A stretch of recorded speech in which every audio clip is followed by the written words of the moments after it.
Jadi hari ini saya akan membahas tentang paradigma kuantitatif. Oh ya, sebelumnya saya juga ingin mengucapkan terima kasih ya kepada teman-teman RSC 2021. Luar biasa semangatnya masih membara. Meskipun belum pernah ketemu, tapi kalian tetap antusias untuk mengadakan kegiatan ruang riset hari ini.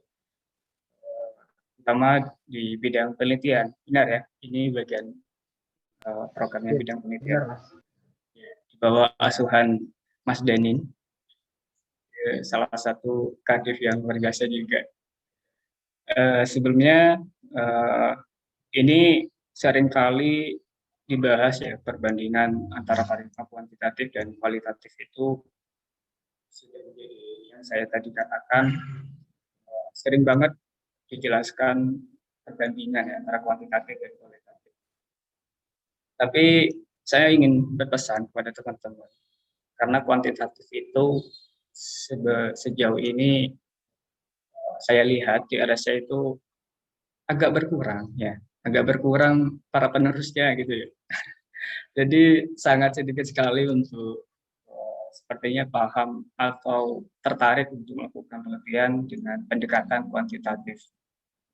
Jadi harapan saya juga dengan adanya ruang riset ini bisa jadi salah satu wadah untuk teman-teman lebih mengeksplor lagi tentang paradigma kuantitatif.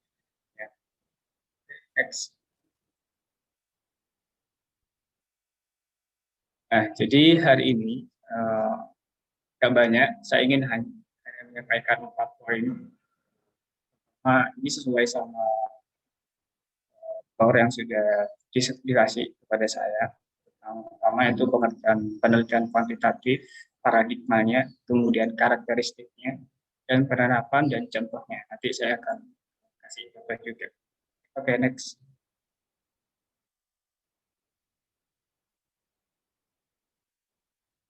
Nah, saya iseng-iseng aja kemarin cari di Google, terutama di bagian berita ya. Ternyata memang lebih banyak ya, banyak juga maksudnya yang mencari atau referensi di Google ya. Ini aja saya nyobanya di artikel non ilmiah, jadi hanya di apa itu di detik.com, Kompasiana gitu ya, kemudian Merdeka, Tirto ID.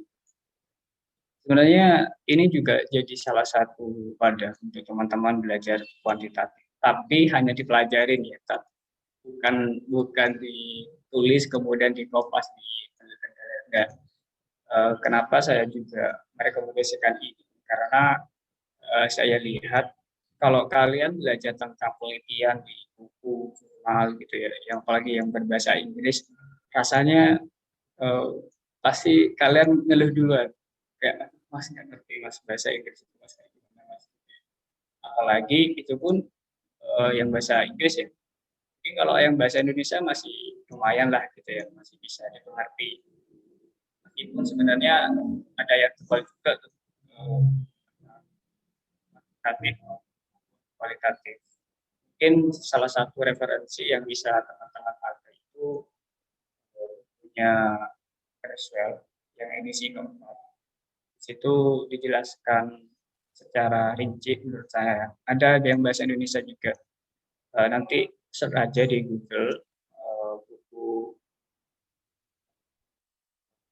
bukunya Creswell, John W. Creswell, itu edisi yang keempat. Covernya warna hitam, tulisannya itu warna hijau. Nanti silakan dicari. Jadi ini juga salah satu wadah buat teman-teman khususnya lulus yang baru ya, angkatan 2020 ya sekarang ya menjadi staff, untuk jadi bahan kalian ya baca aja sih sedikit-sedikit gitu ya di artikel-artikel seperti ini. Nah, ada yang lebih bagus. Tapi kalau kalian mau belajar langsung di jurnalnya itu ya silahkan. Malah itu justru lebih baik gitu ya. Tapi rasanya amat sangat sulit kalau langsung belajar di jurnalnya ya. Kalau kalian nggak belajar seperti ini. Oke, next. Nah, seperti yang dijelaskan tadi, tentang penelitian kualitatif. Kuantitatif itu memang termasuk kepada ilmu filsafat yang menyatakan positivisme. Kalau tadi kan kualitatif itu termasuk post positivisme. Bedanya apa sih Mas antara post dan positivisme itu? Jadi kalau kuantitatif itu sifatnya nyata, artinya mempunyai keberadaan sendiri dan diatur oleh hukum-hukum alam. Jadi kalau misalkan teman-teman sederhananya seperti ini, kenapa ketika mendung pasti akan ada hujan? Ya karena memang seperti itu. Gitu. Jadi orang yang bermazhab, gitu, yang bermazhab positivisme itu menganggap semua kejadian yang ada di sekitar kita itu menganggapnya ya sudah memang seperti itu. Kejadiannya memang seperti itu. Ada sebab, ada akibatnya, ada penyebabnya juga, gitu. Jadi kalau misalkan hujan, gitu ya, mungkin kalau teman-teman yang paham tentang ilmu apa namanya, klimatologi ya, itu pasti ada penyebabnya, mulai dari proses awan itu mendung ya, kemudian turun hujan, kemudian ada yang apa namanya berpelangi gitu. Itu ada penyebabnya semua. Nah, memandang para orang yang bermazhab positivisme itu menganggap itu memang realitanya seperti itu. Ada penyebab, ada akibatnya gitu. Beda halnya dengan kualitatif. Kalau kualitatif itu tidak percaya dengan adanya misalkan hujan itu turun gara-gara berkumpulnya awan gitu ya, kemudian menjadi embun, kemudian jatuh menjadi hujan gitu. Seperti itu. Jadi tidak tidak percaya, oh nggak mungkin tuh hujan karena ada embun yang bergabung kemudian dan pasti itu disetting gitu ya. Pasti itu disetting sama Tuhan gitu ya, seperti itu. Jadi sederhananya seperti itu. Sama halnya kalian lapar, kenapa kok makan? Kenapa kok enggak? Kenapa harus makan? Jadi kan itu jadi paradigma ya, cara pandang. Oh, cara pandangnya berbeda nih antara positivisme dan post positivisme. Makanya dalam penelitian itu, itulah yang menjadi dasar pertimbangan dalam melakukan penelitian, terutama dalam kuantitatif yang ini ya langsung secara pengertiannya yang saya kutip dari John Creswell, suatu pendekatan penelitian yang secara primer ya, menggunakan paradigma post positif dalam mengembangkan ilmu pengetahuan. Metode ini menyelesaikan masalah yang desain penelitiannya secara terencana, sistematis, terstruktur dari awal penelitian hingga akhir.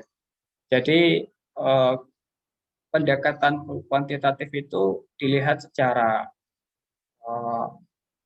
langsung gitu ya, primer. Kalau sekunder itu kan masih, kalau data ya, basisnya data itu antara langsung dan tidak langsung. Yang dinikmati, yang dilihat, yang dirasakan secara langsung penelitian kuantitatif. Yang mazhabnya adalah positivisme, gitu ya.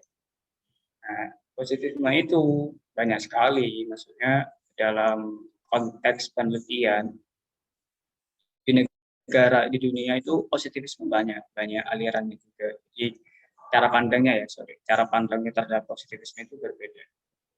Nah, penelitian kuantitatif inilah yang kemudian desainnya itu terencana, sistematis dan terstruktur karena menganggap semua kejadian yang ada di sekitar kita itu memiliki penyebabnya, punya sebab akibatnya gitu ya. Jadi kalau misalkan mungkin teman-teman pernah mendengar penelitian pengaruh tentang belajar terhadap prestasi belajar siswa. Nah, itu yang dilihat. Ini kayaknya kalau si A belajarnya kok bisa berprestasi ya gitu ya. Misalkan Mas Denin gitu. Mas Denin kok bisa pinter ya, kok bisa juara-juara terus ya gitu ya. Itu ada penyebabnya. Pasti ada hal yang dilakukan oleh Mas Denin untuk menjadi pribadi yang berprestasi. misalkan Mas Yuda atau Mas Nando gitu. Kok pinter penelitian. Itu ada hal yang mereka lakukan yang sehingga bikin mereka paham gitu ya, tentang penelitian. Nah, itulah yang disebut oleh Amin, yang disebutkan dalam kuantitatif. Jadi ingin mengetahui sebab akibat. Gitu. Apa sih kok bisa jadi pinter gitu ya? Nah, itu yang dilakukan oleh para peneliti yang luar biasa, kan luar biasa, kompak. Jadi memang seperti itu. Ada hal yang dicari penyebabnya. Kenapa sih kok bisa seperti itu? Nah, sehingga dalam penelitian kuantitatif itu berangkatnya mesti dari teori, dari umum ke khusus. Gitu ya. Berangkatnya dari teori dulu. Gitu. Kenapa sih kok bisa pinter? Kenapa kok bisa paham? Kenapa kok bisa ngerti? Gitu ya. Karena memang yang dilihat penyebabnya. Gitu ya.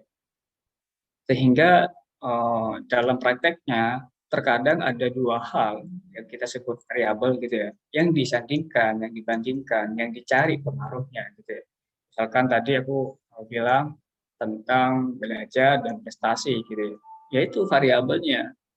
Gimana sih yang dimaksud dengan belajar itu gitu ya. Apa sih yang dimaksud dengan prestasi? Akhirnya nanti dicari lah seperti itu. Karena di kuantitatif juga ya, teman-teman itu eh, memang lebih harus paham tentang teori. Berbeda dengan kualitatif yang eh, secara implementasi nanti itu pasti akan ada perubahan fenomenanya, ya, fenomena masalahnya gitu ya. Itu akan ada perubahan. Tapi kalau yang namanya kuantitatif itu memang belajar dari teori dan teorinya itu harus benar-benar paham gitu ya. Kalau kalian nggak bisa memahami, nggak bisa eh, pahami secara detail ya tentang teori-teori itu pasti akan kesulitan nanti ketika membuat kuesionernya, angket gitu ya. Dan akan kesulitan dalam memahami teori itu sendiri gitu. Jadi kalau ada teori ganteng gitu misalkan, Mas Dan itu ganteng loh. Tapi apa teori yang disebut ganteng itu apa indikatornya? Gitu. Oh, punya hidung ini, hidung mancung, ya, berkumis tipis misalkan. Kemudian alisnya tebal gitu ya. Itu teori teori ganteng gitu ya. Yang indikatornya seperti itu. Berarti Mas kalau nggak ada kumis kalau nggak hidungnya kalau hidungnya nggak mancung berarti nggak ganteng Mas. Ya belum bisa dikatakan ganteng karena yang dikatakan ganteng itu ya harus berkumis, harus hidungnya mancung, bla bla bla gitu ya. Seperti itu. Jadi antara kuantitatif dan kualitatif itu perbedaannya di situ. Kita lebih mengeksplor teori terlebih dahulu, kemudian uh, disangkut pautkan dengan teori lain atau mungkin dengan fenomena lain atau masalah yang lain, dan akhirnya nanti akan dijadikan sebuah rancangan penelitian atau yang mungkin teman-teman mengerti rangka konseptual atau model konseptual gitu ya. Itu nanti akan seperti itu. Dan nanti akan ada hipotesis dugaan. Ternyata Mas Yuda itu paham penelitian gara-gara ini, gara-gara ikut ruang riset gitu ya, ikut reps gitu ya, kemudian ikut apalagi kayak banyak ya katalis atau apa tuh kemarin itu. Jadi itu ternyata harus ikut itu ya gitu. Jadi habitsnya, kebiasaan Mas Yuda yang seperti itu akan mengantarkan dia paham tentang penelitian. Seperti itu. Sederhana seperti itu. Satu lagi, biar lebih jelas, kuantitatif itu sama halnya seperti burung elang, mata burung elang ya. Elang itu hidupnya terbangnya di atas. Iya mas, masa terbangnya di bawah mas. Ya, elang itu kan terbang di atas sawah. Gitu. Jadi yang dia lihat di dalam, yang dia lihat ke bawah itu ya hanya yang gede-gedenya aja, yang umum-umumnya aja. Oh di situ ada Tugu Malang gitu ya. Oh di situ ada gedung Via gitu ya. Yang dilihat elang itu hanya dasar-dasarnya aja gitu ya. Tapi kalau kualitatif itu mata cacing. Mata cacing itu lebih ke dalam, lebih eh, apa namanya, lebih banyak mengeksplor. Di dalam tanah itu ada apa namanya, ada hewan lain ya. Terus kemudian ada akarnya pohon gitu, banyak. Jadi lebih apa namanya, lebih dieksplor kalau kualitatif. Makanya salah satu media yang dilakukan untuk mendapatkan data itu ya observasi, kemudian juga wawancara gitu ya. Kalau wawancara kan lebih banyak kan hal yang didapatkan. Tapi kalau yang kuantitatif itu ya sesuai dengan kuesionernya aja, angketnya aja gitu. Jadi eh, apakah saya belajar tiap hari. Biasanya kan di dalam kuesioner itu ada sangat setuju, setuju, tidak setuju. Oh, sorry,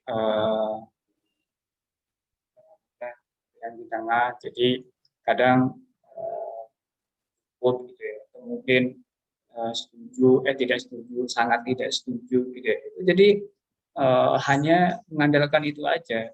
Kamu udah makan belum? Udah. Udah. Itu doang kalau kuantitatif. Tapi kalau kualitatif itu kamu udah makan belum? Belum. Apa kok belum? Begini, malas gitu. Nah, apa kok malas? Oh, nggak mood. Oh, nggak mood. Jadi kualitatif itu dikejar deh sampai akhir nanti ketemu alasannya kenapa dia tuh nggak makan. Sama halnya kayak gitu. Oke, next. Nah, inilah yang kemudian karakteristik kuantitatif itu berbeda jauh dengan kualitatif.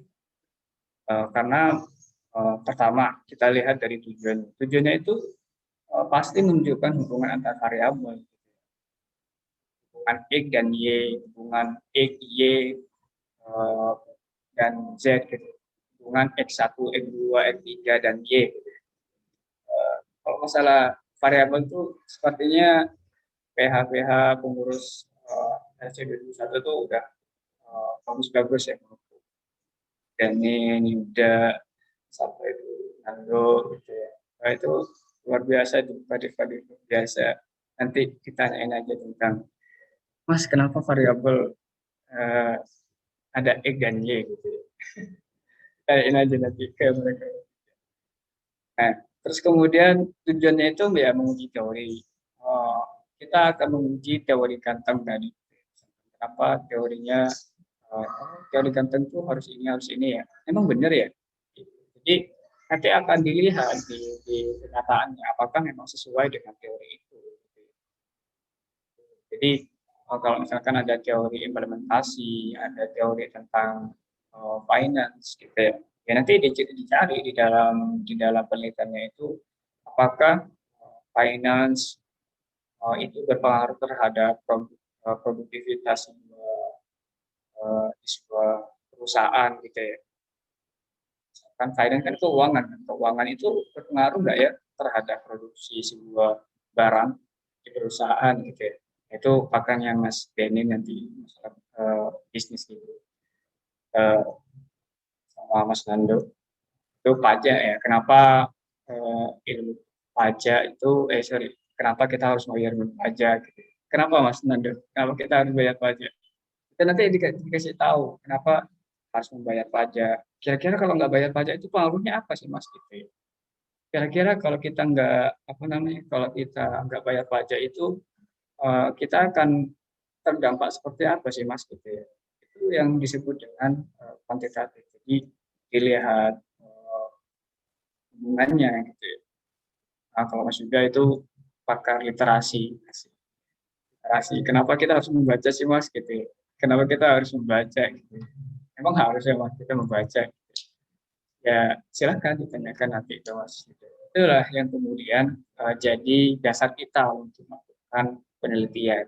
Untung kalau kalian bisa nerapin background keilmuan kalian masing-masing prodi kalian, entah itu perpustakaan, perpajakan, bisnis, publik, dan pariwisata, gitu ya.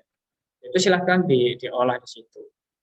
Jadi kalian di RSC itu jangan hanya belajar tentang risknya doang, tapi juga mengimplementasikan ilmu yang kalian dapat sesuai prodi kalian menjadi sebuah desain penelitian. Nah, tujuan yang ketiga yaitu mencari generalisasi. Jadi tadi aku bilang ada hipotesis gitu. Oh, ternyata pengaruhnya ini ya.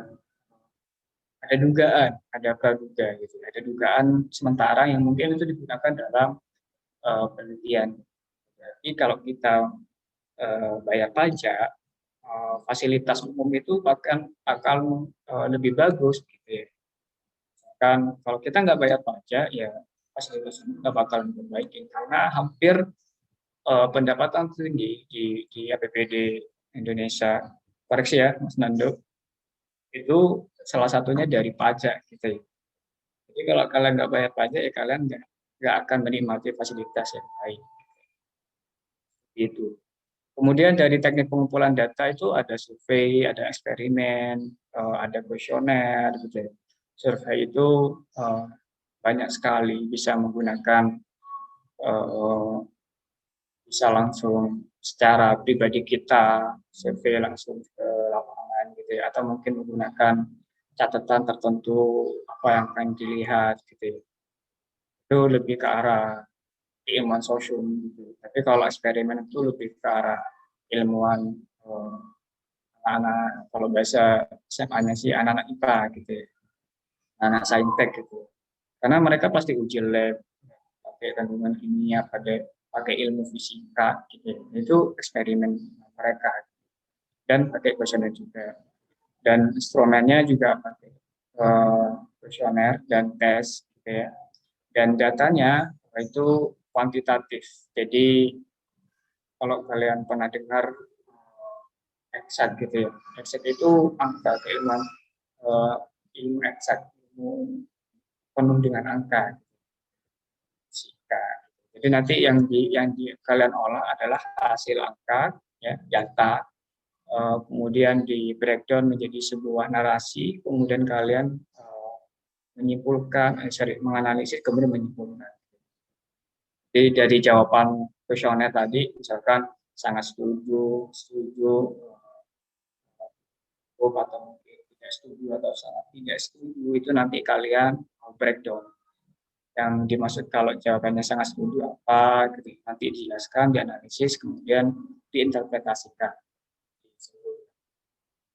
Kemudian juga sifat variabel yang dioperasionalkan dengan instrumen. Jadi di dalam apa namanya, di dalam kuantitatif itu yang dilihat adalah hasil pengukuran variabelnya, variabel E, variabel Y, gitu ya, variabel bebas dan variabel terikat gitu ya. Kalau dalam penelitian kuantitatif itu ada macam macam jenis hubungan antar variabel gitu ya. Ada yang sifatnya linier, ada sifatnya non linier. Jadi pengaruh X dan Y itu kan segaris doang gitu. Jadi ada juga tapi ada yang pengaruh pengaruh bermain, pengaruh belajar, pengaruh apa-apa gitu ya. Nanti itu dimaksud dengan X1, X2, X3, kemudian nanti dipengaruhi namanya disambung atau dihubungkan dengan variabel prestasi gitu ya. Itu banyak banyak macamnya sebenarnya. Tapi akan dijelaskan mungkin di next ruang riset gitu ya. Kalian mungkin bisa dijelaskan dengan SPSS gitu ya. Kemudian analisisnya itu setelah selesai pengumpulan data. Gitu. Kalau kualitatif itu bisa dimulai dari awal sebenarnya. Jadi tahap observasi gitu ya. Kita melihat ke sebuah lingkungan gitu ya, di sebuah misalkan di sebuah RW atau RT gitu ya. Kenapa ya kok rumahnya kok berdekatan ya? Terus rumahnya kok tingkat-tingkat ya gitu. Itu juga kita sebagai instrumen penelitian juga, kita sebagai alat untuk merekam data-data yang kita lihat itu kalau kualitatif. Jadi oh di sini tuh kan wilayahnya sempit ya. Terus kemudian akhirnya mereka inisiatif untuk membangun rumah itu ke samping tapi ke atas gitu. Itu data yang kita lihat gitu ya. Terus kemudian kenapa ya kok gede-gede ya rumahnya bagus-bagus ya. Nah itu juga data. Jadi bisa membuktikan bahwa di daerah tersebut orang-orangnya itu sudah ya ekonominya sudah bagus gitu ya. Ekonomi sudah bagus sekali gitu ya. Orang-orangnya sudah situ udah kaya raya gitu. Ya kaya raya sih, maksudnya di atas menengah ke atas gitu ya. Udah berkecukupan. Akhirnya itu yang menjadi kenapa ketika kalian observasi gitu ya. Itu yang dilihat rumahnya seperti itu. Tapi kalau yang kuantitatif itu enggak, kuantitatif itu hasil dari kuesioner itu yang kita apa namanya kita olah gitu ya. Karena yang basis data yang paling kuat itu ya hasil dari kuesioner dan angket gitu ya. Dan eh, biasanya analisisnya itu bersifatnya umum dari usul. Jadi umum itu ya teori atau konsep yang kita bangun di awal gitu, yang kita ingin teliti gitu. Dan nanti dikerucutkan gitu ya. Kan menjadi sebuah masalah gitu. Jadi sebuah kesimpulan gitu ya. Itu kalau yang bedanya antara kuantitatif dan kualitatif. Kemudian analisisnya itu menggunakan statistik. Nah, ini juga ada banyak macam medianya. Ada SPSS gitu ya. Terus kalau teman-teman nanti ini mungkin dasarnya aja ya pelajarin SPSS. Jadi biar step by step aja. Karena belajar itu kan juga butuh proses. Kemudian usulan desainnya itu ya luas dan rinci, kemudian prosedurnya spesifik, hipotesisnya yang jelas gitu ya. Jadi kaku banget kalau kuantitatif itu harus seperti ini, harus seperti ini, seperti ini. Memahami teori dulu. Nanti aku tunjukin prosesnya ya, mulai dari awal hingga ya prosedur yang spesifik itu maksudnya biasanya digunakan dalam teman-teman dari saintek gitu ya. Mereka harus uji ini, uji itu, dan hasil uji ini kira-kira ada kaitannya dengan uji yang lainnya gitu ya. Itu ribetnya di situ. Bukan ribet sih. Prosedurnya banyak. Prosedurnya banyak. Kemudian hubungan dengan responden itu dibuat berjarak. Kedudukan peneliti itu lebih tinggi. Jadi ada salah satu teman saya juga yang mengatakan seperti nah ya kalau kuantitatif itu ya yang kita olah itu ya data gitu ya. Nggak ada pengaruh dari peneliti gitu ya. Ya. Karena apa yang kita punya gitu ya data yang di depan mata kita hasil dari kuesioner itu ya udah itu yang kita olah. Terlepas nanti hasilnya kurang atau terlepas hasilnya hipotesisnya tidak memenuhi gitu ya, itu nggak salah, itu bukan menjadi atau apa namanya jadi kesalahan peneliti karena yang peneliti lakukan adalah mendesain penelitian itu apakah dugaan peneliti yang tadi kenapa kok bisa paham penelitian gitu ya itu bisa bisa terjawab ternyata juga peneliti itu juga bisa salah gitu, ketika hipotesis tolak. Jadi nanti akan kelihatan mana hasil yang menunjukkan hipotesisnya yang diterima ataupun ditolak. Nah, penelitian ini dianggap selesai kalau semua kegiatan yang diajarkan itu sudah selesai. Gitu. Jadi mulai dari awal hingga akhir sudah selesai itu harus selesai. Tapi kalau yang kualitatif itu terkadang masih ada pembaharuan fenomena di lapangan, terkadang fenomena pemberdayaan masyarakat gitu ya. Mungkin di tahun ini pemberdayaan masyarakat itu jangan pemberdayaan masyarakat.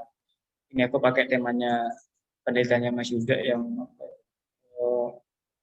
kopi gitu ya. Di tahun 2019 itu 2018 ke 2019 itu ramai banget di Kota Malang tentang bisnis kopi ya, bisnis kopi di warung-warung kopi itu ya. Mungkin di tahun segitu, di tahun itu yang kita teliti, pada tahun 2000, pada 2018, 2019 itu, fenomenanya mungkin seperti itu, ramai gitu ya. Ternyata sekarang itu udah mulai lambat, agak nggak terlalu antusias lagi gitu ya. Ini itu kan dugaan, bisa aja seperti itu. Tapi kalau yang namanya jadi ketika data udah selesai, kita analisis, ya udah kita selesai. Terlepas dia nanti fenomenanya mau berubah ya silakan gitu. Nanti pakai penelitian teori lagi, kita lakukan lagi. Dan kalau untuk menguji tingkat kepercayaan datanya, kita biasanya menggunakan uji validitas dan reliabilitas gitu. Kalau di kualitatif itu pakai triangulasi data. Triangulasi itu waktu, tempat, kemudian orang, siapa aja gitu. Oke, next.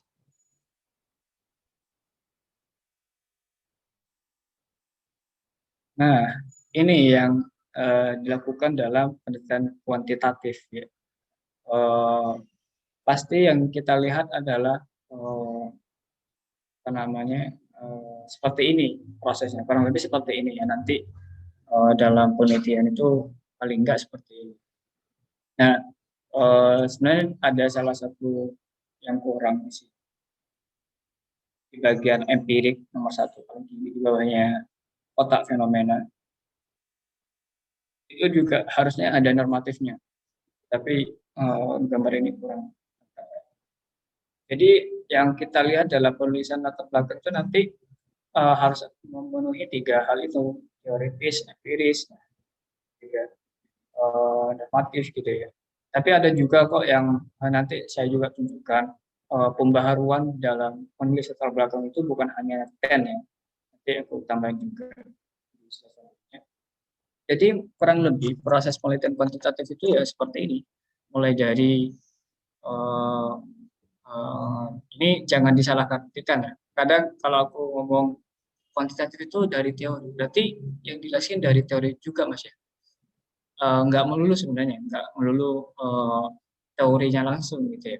Misalkan mungkin apa yang itu gini ya, kalau kalian salah kaprah nanti menurut teori prestasi gitu ya, gini ya jelasan belakang. Jangan seperti itu, tetap dimulainya dari beberapa fenomena aja, tapi yang ditekankan itu lebih ke teorinya gitu. Jadi mulai fenomenanya apa, kemudian empiriknya seperti apa, kejadian di lapangan seperti apa, teoritisnya seperti apa, kemudian diidentifikasi di situ. Nah, identifikasi masalahnya itu apa sebenarnya, gitu. Apa yang pengen kalian teliti, gitu. Misalkan antara belajar dan prestasi, gitu. Ya kalian harus membaca dan berpikir. Berpikirnya itu dengan apa? Membacanya dengan apa? Dengan teori atau konsep yang relevan, gitu ya. Kemudian juga ada membaca hasil penelitian. Makanya juga di kuantitatif itu ada penelitian terdahulu ya, karena itu juga melihat fenomena atau problematika yang kalian angkat itu sudah sejauh mana gitu ya dalam prakteknya gitu ya. Baru nanti setelah kalian memahami teori dan konsep dan temuan-temuan para peneliti terdahulu, nanti lanjut ke hipotesis, gitu ya. Dugaannya itu apa sih gitu ya. Oh, berdasarkan teori ini, berdasarkan teman-teman ini, hipotesisnya satu apa gitu, dua apa gitu ya. Itu nanti proses dalam penelitian kuantitatif. Gitu ya. Atau ini bisa disebut dengan prinsip deduksi gitu ya. Nanti dari masalah ke hipotesis itu prediksikan. Gitu ya. Nah ini yang disebut dengan induksi dari teman-teman. Baru setelah itu teman-teman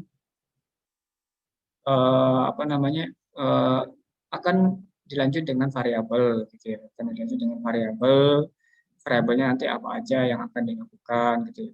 Nanti bisa menggunakan instrumentasinya apa, desainnya seperti apa gitu ya. Nanti itulah yang kemudian dilakukan setelah kita sudah mengetahui variabelnya apa aja. Kemudian teknik samplingnya nanti mau pakai yang berapa persen gitu ya, tingkat keerorannya. Kemudian nanti dilanjut dengan analisis data, berkaitan dengan hipotesis tadi. Kemudian juga dari hasil dan analisisnya itu nanti dianalisis, interpretasi, kemudian jadikan sebuah kesimpulan atau saran. Nah, itu nanti jadi teman-teman yang lain yang akan dipakai oleh peneliti yang lain juga. Itu ya, lebih seperti ini. Next.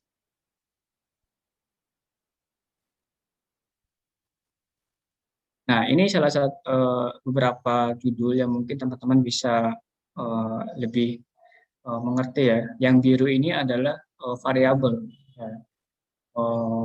Teori atau konsep yang yang tercantum dalam sebuah judul. Yang pertama itu minat baca. Ini sebenarnya motivasi juga jadi variabel ya. Kasih minat baca, teori atau konsep minat baca itu. Ini X1, minat baca itu X1, X2 motivasi, kemudian IG-nya adalah hasil belajar. Gitu. Itu nanti salah satu cara untuk melihat variabel atau konsep yang ada di ini ada kecerdasan emosional itu X1, perhatian itu X2, hasil belajar itu Y gitu. Sama seperti ini. Nah, kalau gaya kepemimpinan ini X, minat belajar itu Y. Oke, next. Langsung kasih contohnya aja kali. Ini juga salah satu contoh yang di dalam penelitian kuantitatif. Ini pengaruh efektivitas e-learning terhadap optimalisasi model learning methods. Nah, variabel yang ada di sini itu ada dua, efektivitas dan optimalisasi. Gitu ya. Variabelnya efektivitas e-learning dan optimalisasi model learning methods. X-nya itu X-nya itu efektivitas, Y-nya optimalisasi. Nah, penulisannya kurang lebih seperti ini, teman-teman. Jadi, jangan disangka dalam penulisan latar belakang itu selalu dimulai dari teori. Bisa dimulai dari fenomena, ya satu paragraf aja, mungkin nanti lanjut baru masuk teorinya gitu ya. Nah, tadi kan aku menyebut ada TEN ya, teori normatif dan empirical problem. Ini seringkali kita dengar di RSC, tapi sebenarnya ada juga pola pikir peneliti, ada juga generalisasi gitu ya di dalam latar belakang itu. Jadi jangan hanya terpaku pada pola pikir, pada teori normatif dan empirical aja. Tapi juga ada generalisasi dan pola pikir. Pola pikir itu ya kita mengamati sebuah teori itu seperti apa kan nanti juga dituangkan di dalam latar belakang. Terus generalisasi itu nanti dilihat kesimpulannya. Oleh sebab itu nanti penelitian ini akan mengetahui hubungan variabel X dan Y. Kan biasanya ada sebelum rumusan masalah yang paling akhir, itu namanya generalisasi. Rumusan masalahnya bagaimana pengaruh efektivitas, biasanya seperti itu, bagaimana hubungan gitu. Kemudian bisa tujuannya mengetahui pengaruh, mengetahui hubungan, manfaat penelitiannya secara teoritis, akademis, praktis. Seperti inilah kurang lebih gitu ya. Nanti di belakang itu diurutin sesuai dengan di dalam penulisan latar belakangnya. Berarti di dalam latar belakang ini, contohnya ini, kurang lebih nanti akan ada 6 poin yang akan dijelaskan. Kalau aku biasanya ini dijadikan 6 paragraf. Jadi satu poin ini mewakilkan satu paragraf gitu. Tapi bebas aja sebenarnya, nggak ada hak patennya atau penulisan patennya. Tapi tergantung teman-teman gimana menulisnya biar lebih gampang. Oke, next. Kemudian terakhir, ini dalam proses penulisannya kurang lebih seperti ini nanti. Di bab 2 itu nanti akan ada penelitian dahulu ya. Terus nanti ada teori efektivitas, teori optimalisasi, konsep modern learning methods, konsep e-learning gitu ya, konsep era digitalisasi itu apa gitu ya. Nanti jelasin di situ.